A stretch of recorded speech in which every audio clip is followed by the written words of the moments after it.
So I think that's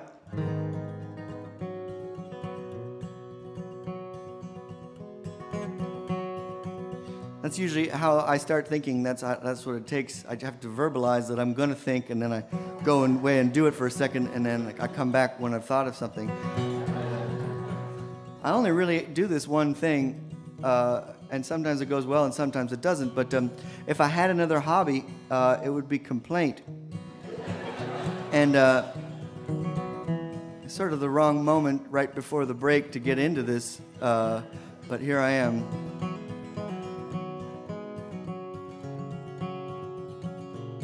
I'll just think about it for a second. See if this is what I really want to do. Because the truth is that, like, if I don't complain in front of you, what happens is that I can travel all over the world and play folk songs and stuff and have a really good time. But I sort of amass this sort of great treasure load of complaint.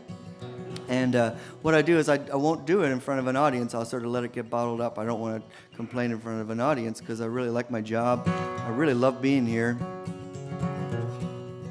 So the beneficiary of this, if that's one way of looking at it, is my wife, who's at home with her 3 kids. Actually, she's here tonight, but she's the one who is the only real person who really knows how well I can complain. And she really likes it. She knows I'm really good at it. And, one night I was kind of doing my best work, and I'm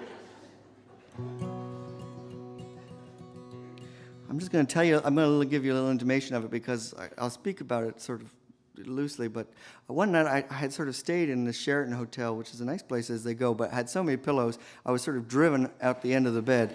And it was fine, like I didn't think much of it at the time until I had the opportunity to tell my wife about it, and then it got really bad.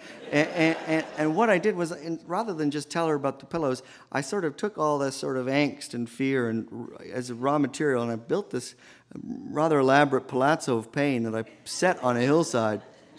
And it was really cool. It had like arrow slits, and it had turrets and a strong fortified central keep, and it had a moat that I filled with diverse and various beasts, and a working drawbridge and stuff. It was really cool. And I built it all out of complaining. Like I had a glass of wine or something, and I just went to this Palazzo of Pain. It was really remarkable. I'm kind of like an expert mousing cat that sort of brings home like a half a squirrel and puts it on the rug in between us in the evening, and then I just look up at her and was like, look what I've brought you, and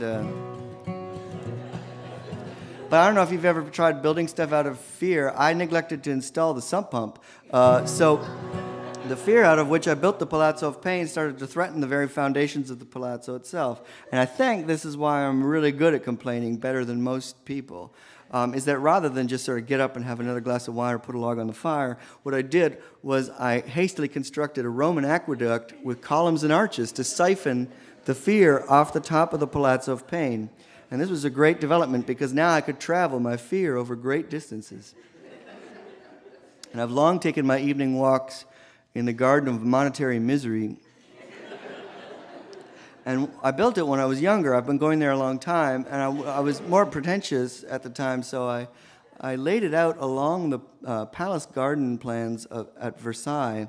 And to that effect, I had a broad avenue that I just loaded up with all these fountains. And I have a limited understanding of waterworks, and so I had never seen the fountains come on until I built this Roman aqueduct to siphon the fear off the top of the Palazzo of Pain.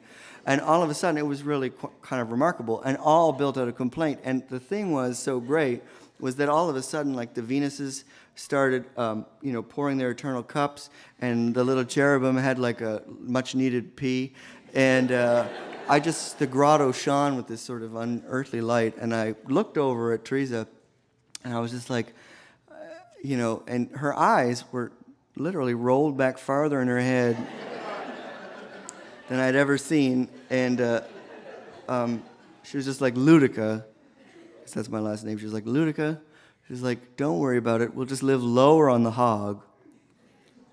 and I had no idea what she was talking about. I was lost in this sort of neoclassical reverie, and so I was sort of pedophogued by it, and so I wrote this song sort of by way of explanation. So I'm going to sing you this song, Low on the Hog.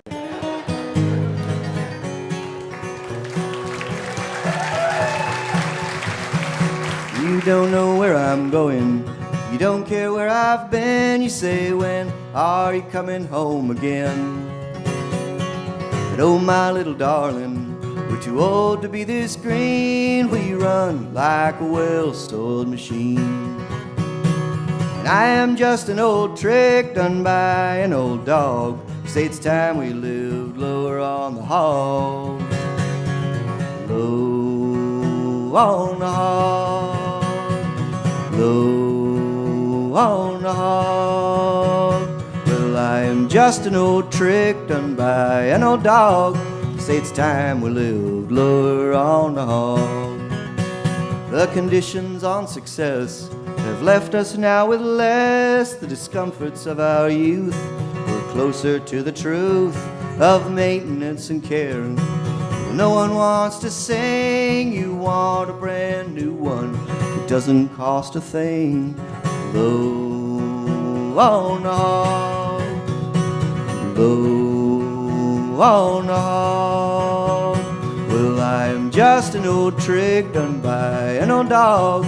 Say it's time we live lower on the hog.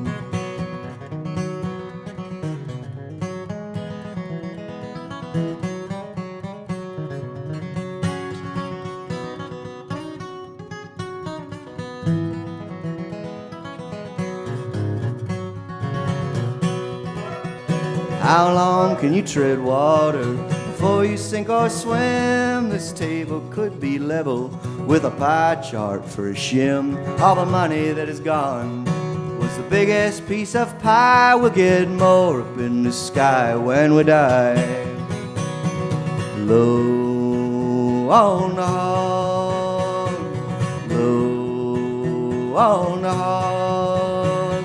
Well, I am just an old trick done by an old dog. You say it's time we live lower on the hog.